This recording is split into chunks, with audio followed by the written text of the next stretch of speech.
present your screen? Yes.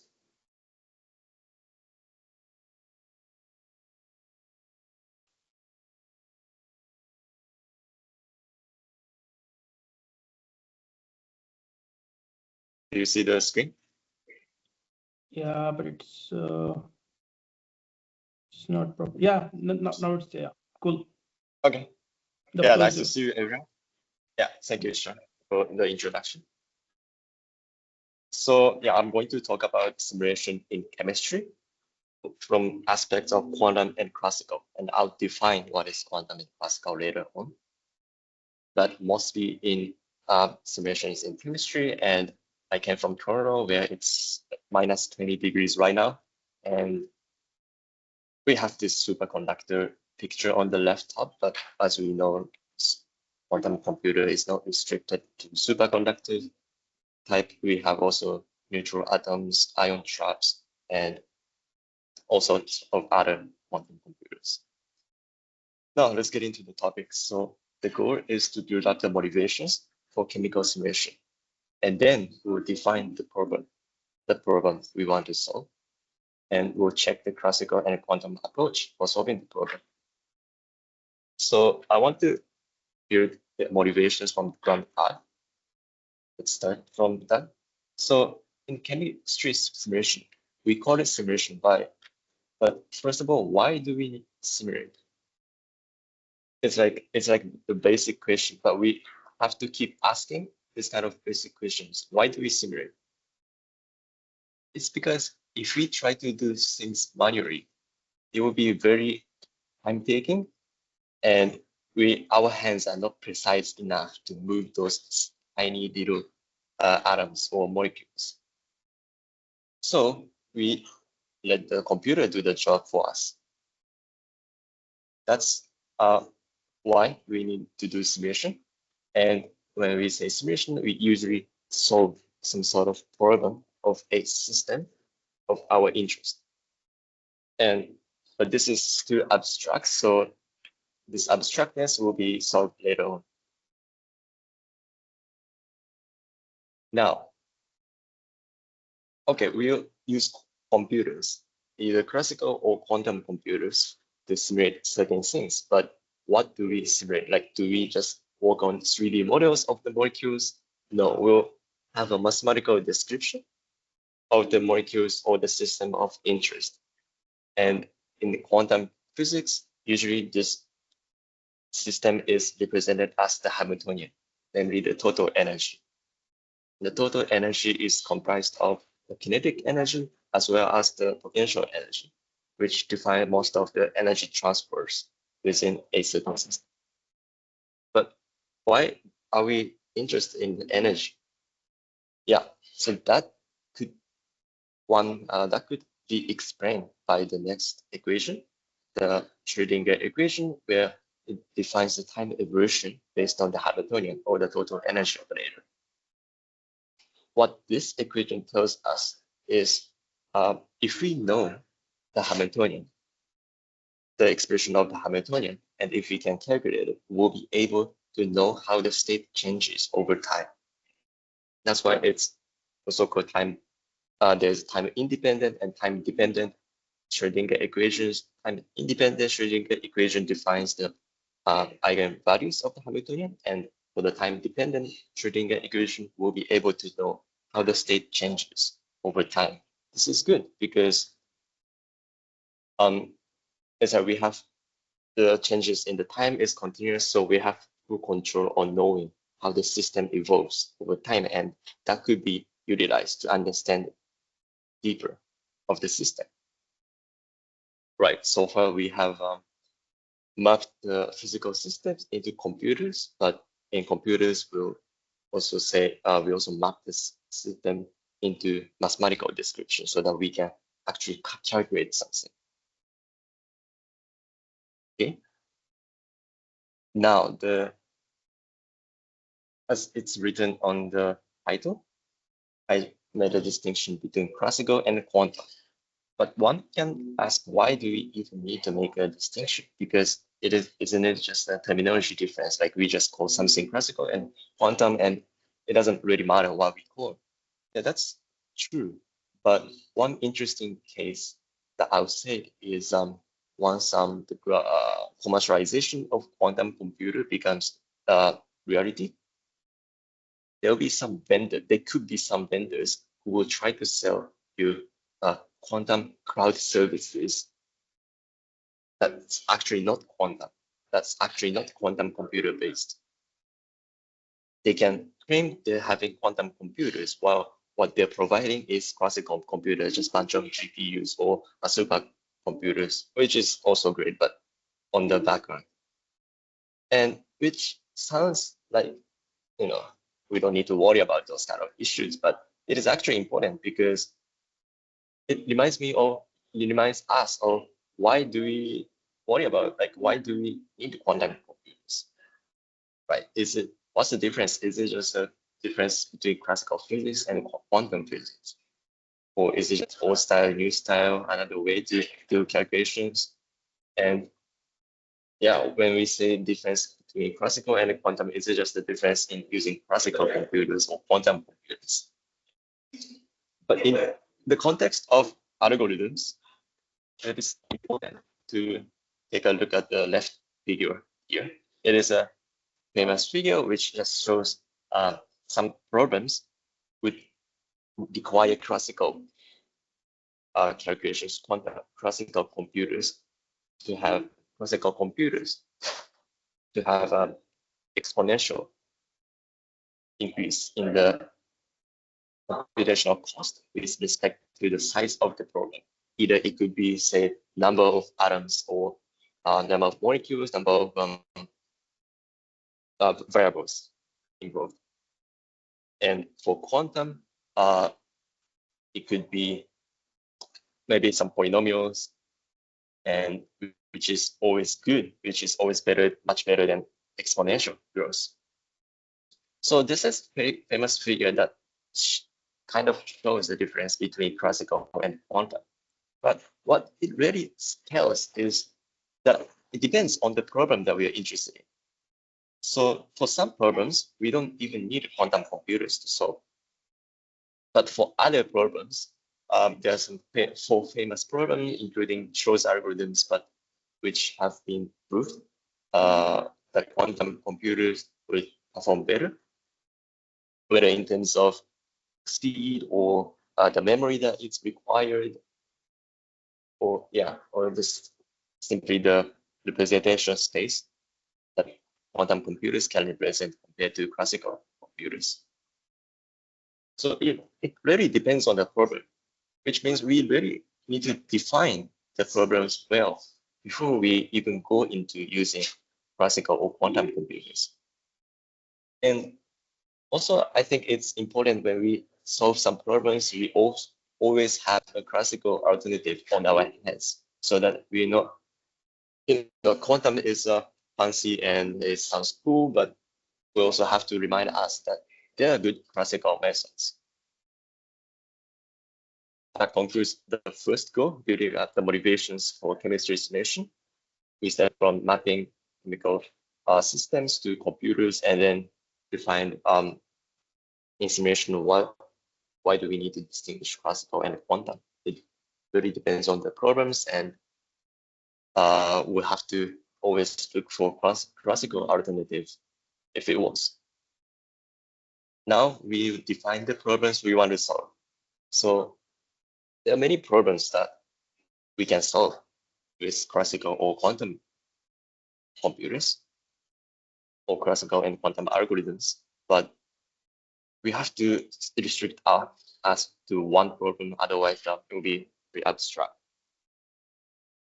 So in our case, or in many of the chemistry simulations, chemistry algorithms development, we are interested in the ground state energy finding problem. So the ground state, if you remember the hydrogen, is the lowest eigenenergy of the system. So on the figure here, you see the energy levels.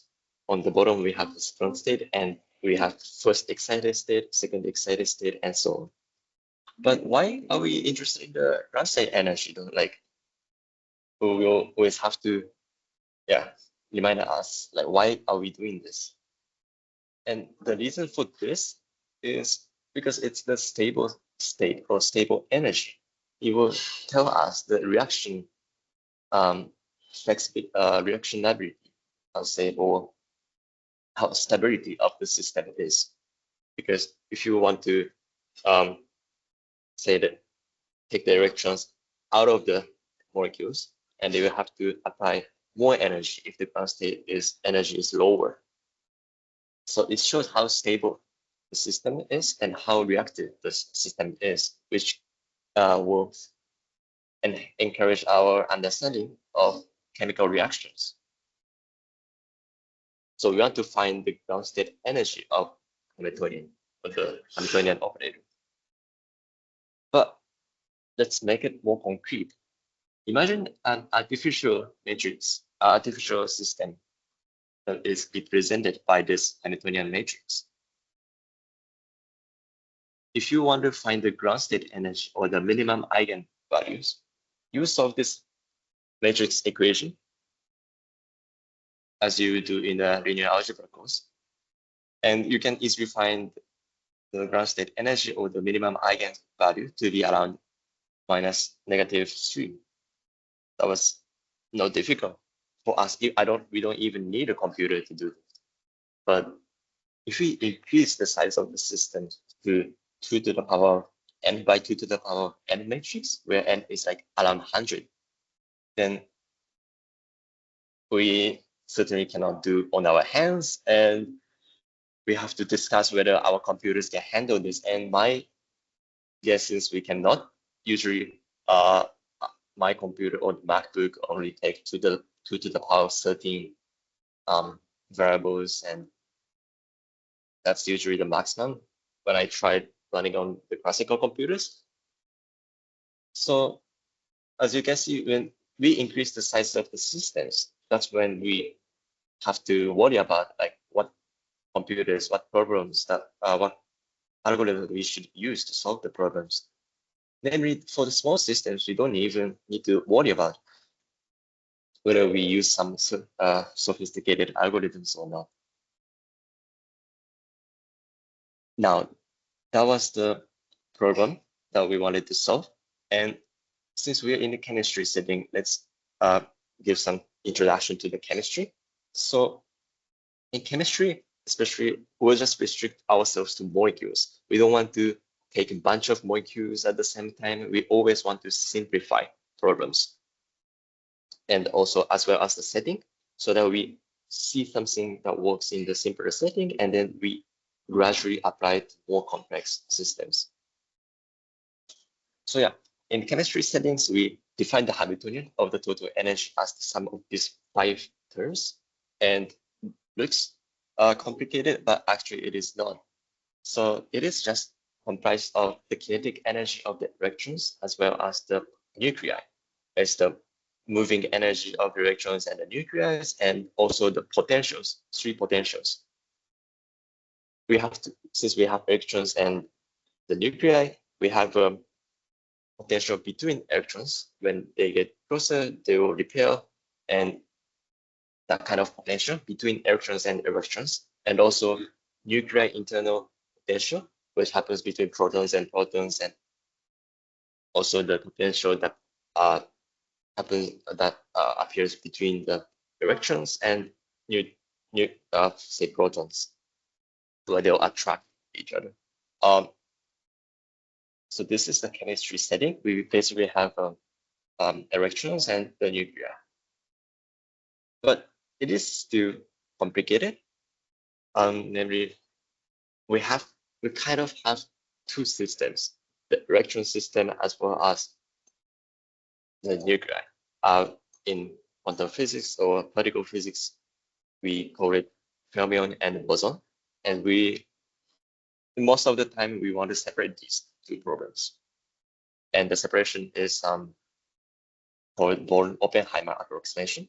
So what we do is we separate the problems of bosons and fermions, and here we define the Hamiltonian for electrons, the fermion systems, and we remove the nuclei part, but not completely. We still have their potential affecting the electrons from the nucleus. So now we have three terms: the kinetic energy, the potential between electrons, and electron and boson potential. Right. And so we have, I'll just skip this slide. It is just some comment.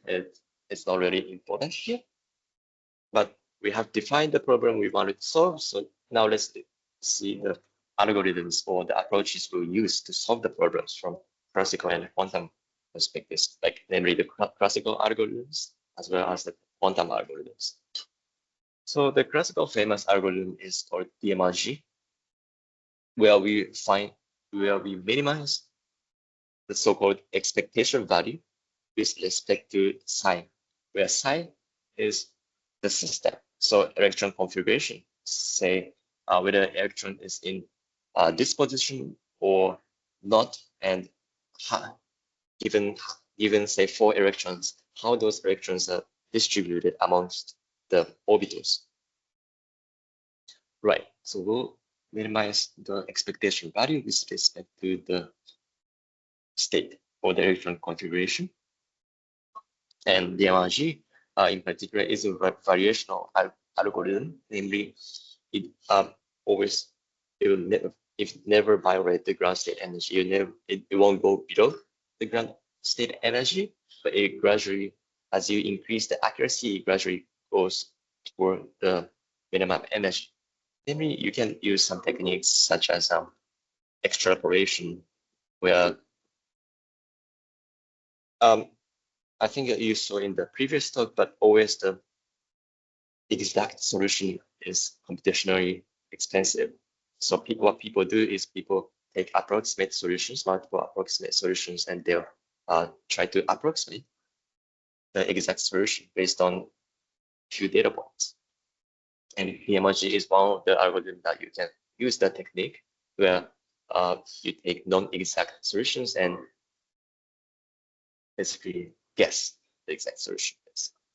Well, let's take a overview. Let's take a quick view of DMRG. So we map the fermionic systems or the electron configuration defined by this psi, the quantum state, onto so-called tensor network or tensor train.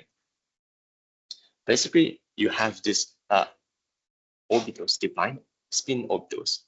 So in each orbital, we only allow 2 spins, and there either exist one spin, there exists electron or not. So it's binary system where you have 0 or 1.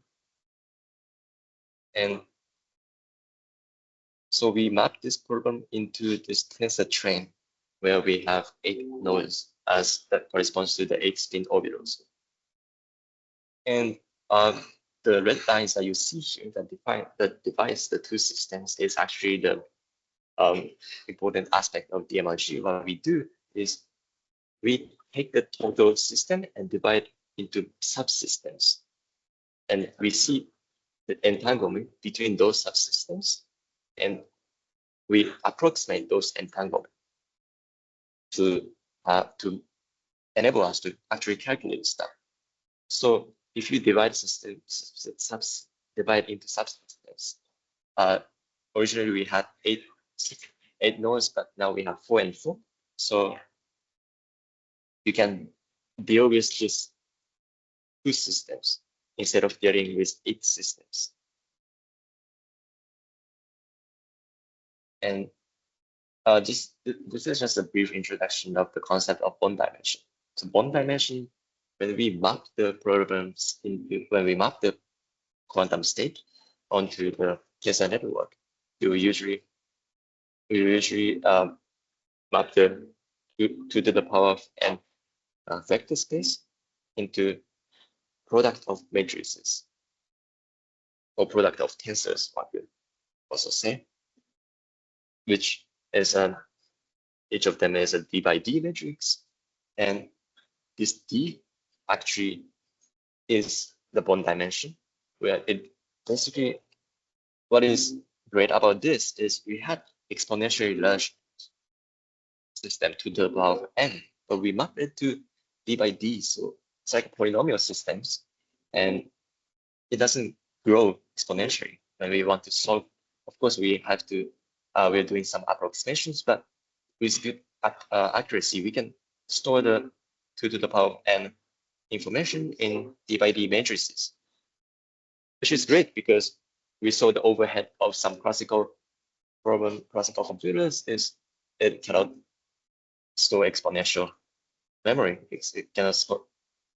You need too many classical computers together in parallel to store the exponential amount of information. So let's see more concrete examples of entanglement. So between those 8 nodes, we have entanglement. So we have this entanglement between these nodes, 1 and 2, 3 to 3 and 6, 6 and 7, and so on. But imagine, remember we divided the system into 2 in the beginning. Now we take a look at the entanglement that's happening between the 2 systems, namely the black lines crossing over these 2 systems. Then we see there are 5 of them. So when we want to approximate we want to represent the systems, we have a huge entanglement between the 2 systems, which means it's very complex. On the other hand, look at this system where we only have one entanglement crossing over the 2 systems, which is much simpler to represent by the DMRG. And we could say it's a simpler system. And we always looking for this form of entanglement or system so that we can easily solve this DMRG, even though the total number of entanglement is almost same. Like we have entanglement between 1 and 2, 2 and 3, 3 and 4. But when we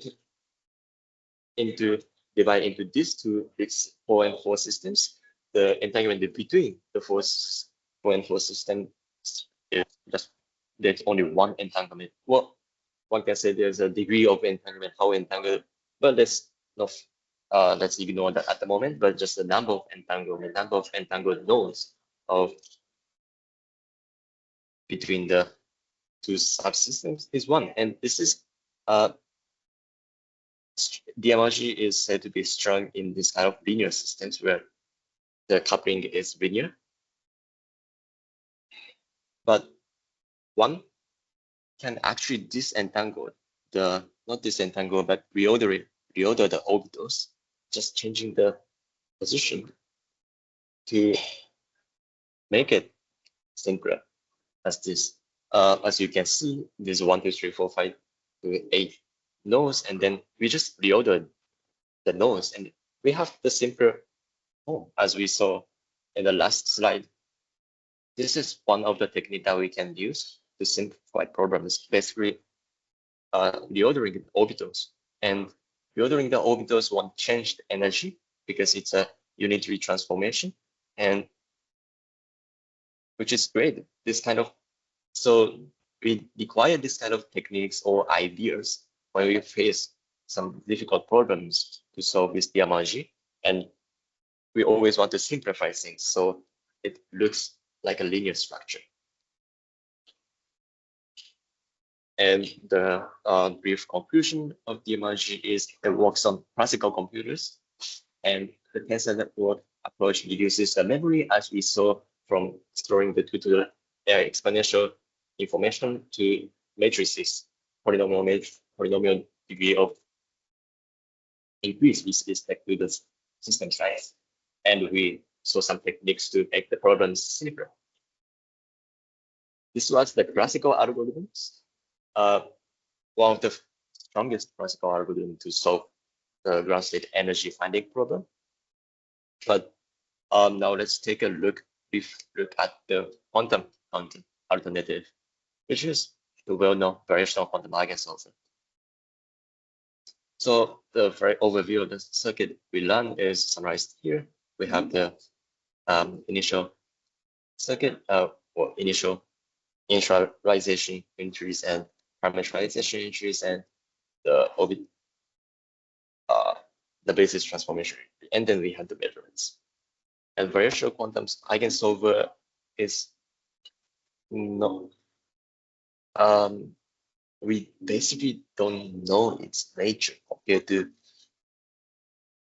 the DMRG, as in there's no guarantee the variational quantum eigensolver would converge to the global minimum.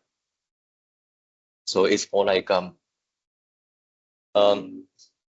super technique that we think is strong, but we have less control of.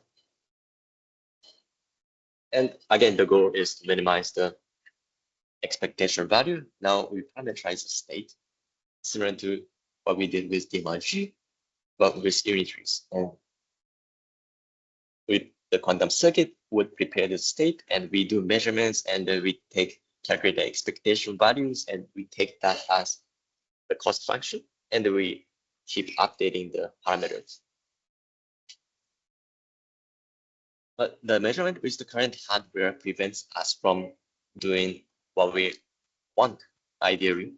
So we in the hardwares, we can only do single qubit measurement, single Pauli operator measurement. So what we really have to do is dividing the Hamiltonian into fragments, measurable fragments. And don't worry, the expectation operator is linear, so we can take the sum of fragments and we still have the same value as the overall expectation value of the overall Hamiltonian. Right. And what we do is we diagonalize the fragment so that as I said, we can measure in the single qubit operator basis, namely you can think of it as a diagonal in Z basis. And right, so we have to apply this theory to diagonalize this fragment and measure the state. Let's take a look at what is happening at each step. So the state in your initialization is where we prepare a state that makes sense, that at least fits into the problem. Namely, we usually start from 0 states in all the registers in quantum circuit computers. But the problem of interest, we always have some quantum numbers, such as the number of electrons or the spin Z. And but if we only have like all the 0 states, this represent there's no electrons. So we at least have to prepare a state that has certain number of electrons or spin V, the number of spin up and spin down.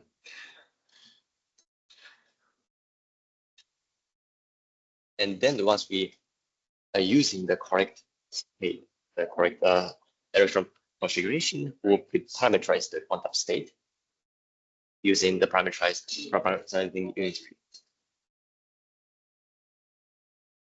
And then we do the basis transformation so that it can be measured with the single qubit operator basis.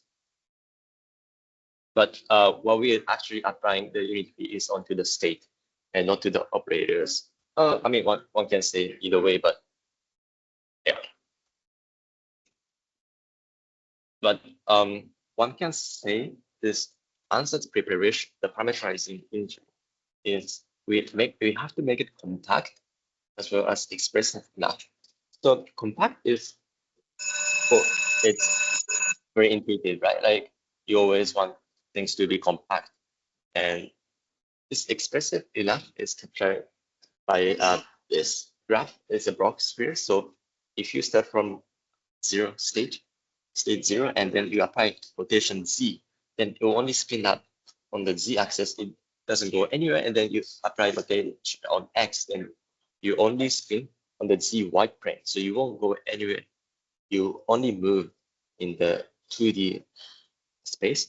Well, on the other hand, if you apply rotation X first, and then apply Z, you can go everywhere on the Bloch sphere surface. So that's the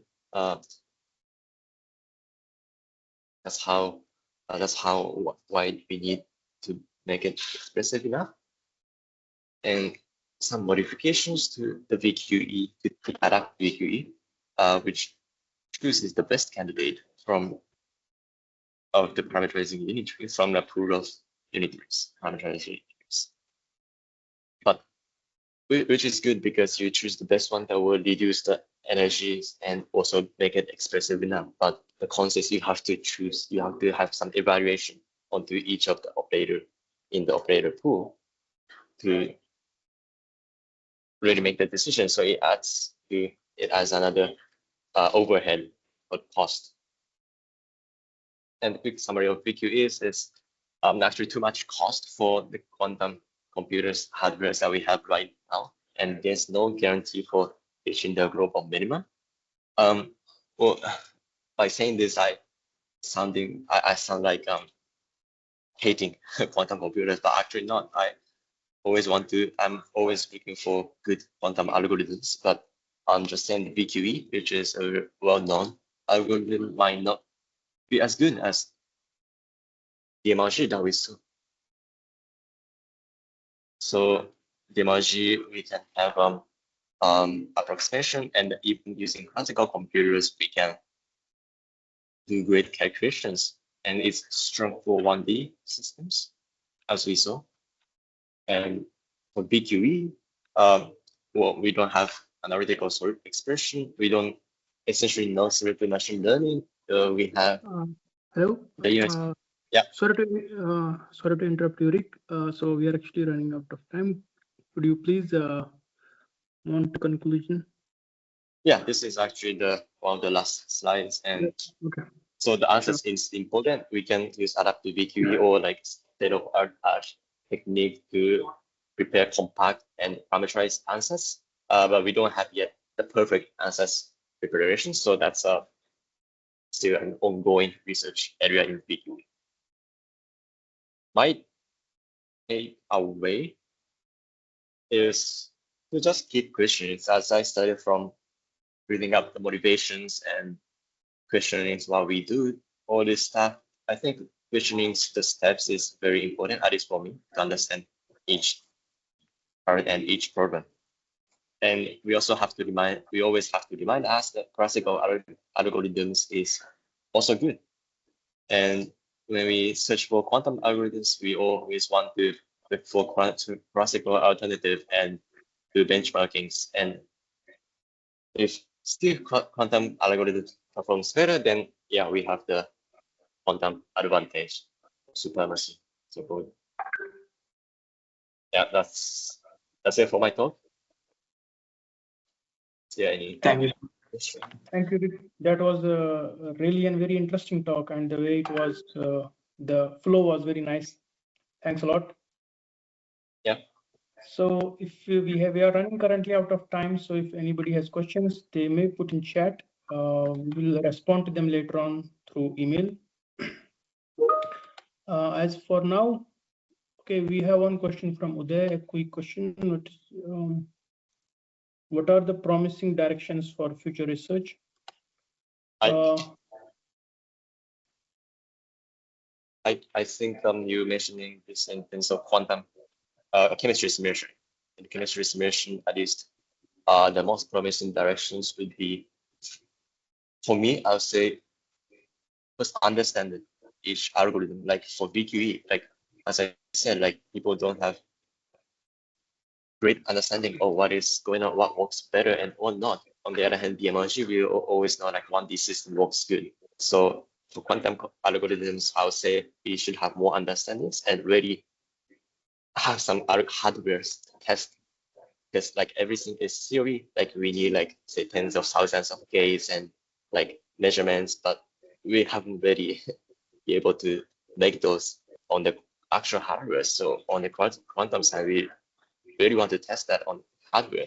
And on the classical side, we want to know the limits of these algorithms. We already know that DMRG works best for 1D systems, but for more complicated systems, is there any technique that we can use to make it simpler, such as what we saw as an orbital reordering, just reordering the index, but other than that, can we apply other techniques on the Hamiltonian to make it simple so that it's the DMRG can be used. And maybe one day in the future we'll see DMRG, the limitation of DMRG, like we tried a lot of Hamiltonian systems and DMRG just cannot solve for those Hamiltonians. And then that's a good news for quantum computers. And now we can dive into quantum computers to see how we can solve those systems. So I would say the promising directions would be to know the limitations, try to seek the limitations of the classical algorithms that we already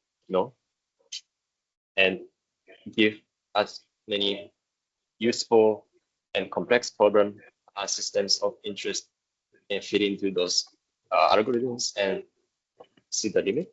And we compare with quantum counter,